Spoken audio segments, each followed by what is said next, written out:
জানো তো, আমাদের বাড়ির সব থেকে বড় পুজো হলো এই বাবা লোকনাথের পুজো।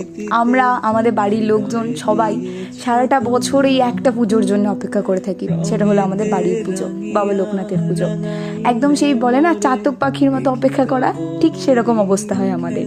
এই একটা দিনকে ঘিরে যে আমাদের কত আনন্দ, কত প্ল্যানিং, কত এক্সাইটমেন্ট, তার কি বলি।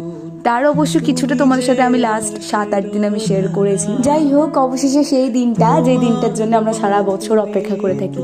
দিনটা আমাদের শুরুই হয়েছিল সকাল 6টা থেকে। যদিও এর আগে আমি উঠতে পারতাম, কিন্তু যেহেতু আগের দিন রাত 1:30টায় আমি শুয়েছি, তাই মা আমাকে আর ডাকেনি। যাই হোক, দিনটা শুরু করলাম দুটো রুম ক্লিন করা দিয়ে, আর যেখানে যেখানে কমপ্লিট করা ছিল না আলপনাগুলো, সেখানে সেখানে আলপনা দিয়ে। যাই হোক, সেসব দিতে না দিতেই মা, বাবা, দাদা চলে গেছিলো ঘর ভরতে। আর ঘরটা ভরে নিয়ে চলে আসতে আসতে এদিকে জেঠি, কাকি, মণি দিদি, টুম্পা দিদি সবাই যে যার নিজের মতন কাজ ভাগ করে নিয়েছে। আমাদের পুজোর একটা বেস্ট পার্ট কি জানো? আমাদের বলে তোমাদের বলে কোনো জিনিস নেই, সবাই যে যার মন থেকে যতটা পারে কাজ করে। তারপরে আমি আরও আরেকবার স্নান করে সমস্ত ভোগের থালা নিয়ে চলে যাই ঠাকুর ঘরে, আর ঠাকুরের সামনে সুন্দর করে সাজিয়ে দিই। তবে আজকের মতো এতটুকুই, দেখা হচ্ছে পরের পর্বে।